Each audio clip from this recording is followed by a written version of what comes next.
Hey gang, this is Corey with YARC West, and in today's video we're going to go over 3 simple and easy upgrades you can do to the Redcat Ascent 18. If you want to upgrade the truck and not really sure where to start, or if you want to upgrade but maybe you're worried about messing something up and not getting it put back together, this is the video for you. Everything I'm using, there'll be a link in the description, so let's get started. The first upgrade is replacing the plastic steering link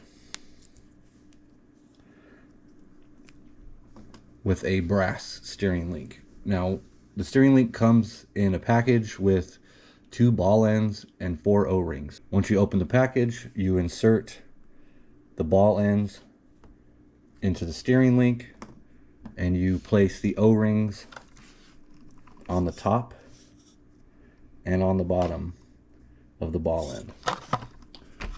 Then what you'll need to do is remove the tires, and it's 2 simple screws.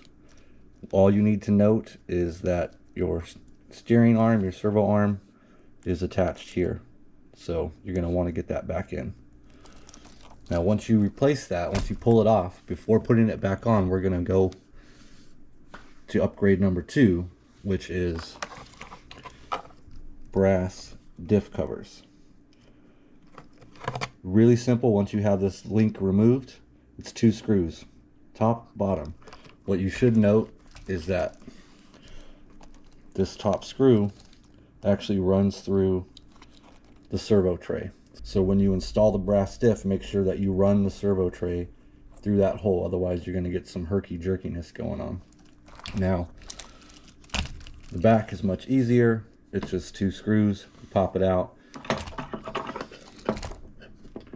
Having a tool like this is helpful to get in there and just pop it down. So it'll come off like that, and there'll be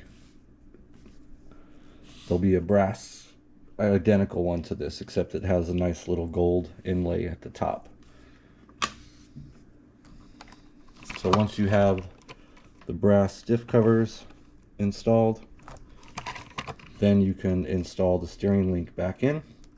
And again, it's just these 2 screws. Just pay attention that the servo arm gets screwed back in. And since the tires are off, you pop out these plastic axle hexes and throw on these brass ones. These upgrades add over 100 grams of weight to the vehicle. If you found anything helpful so far, drop a like. That really helps the channel. The last upgrade is wheels and tires. These are Treal Metal Beadlocks, and I'm testing these Megalithic JConcept green compounds on them. They definitely grip much better than the stock tires, and metal beadlocks actually add quite a bit of weight. Now these JConcept Megalithics have a little less tread width than the stock tires, so you're going to lose a bit there if you wanted to upgrade. The stock tires are actually pretty good. It's the wheels that probably should be replaced, since there's no weight and they're plastic.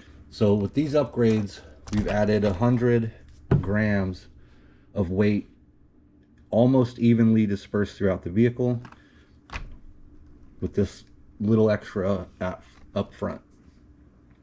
Now, if you're only looking to add weight up front, you could not put in the rear diff cover and only put the brass axle hexes in the front, leave the plastic in the back, and you've added much more weight to the front. All right, so we're going to take it out and test it. But for this test, I'm going to remove the Treal wheels and the Megalithic tires and just run it stock and see how well it does at keeping the weight down low.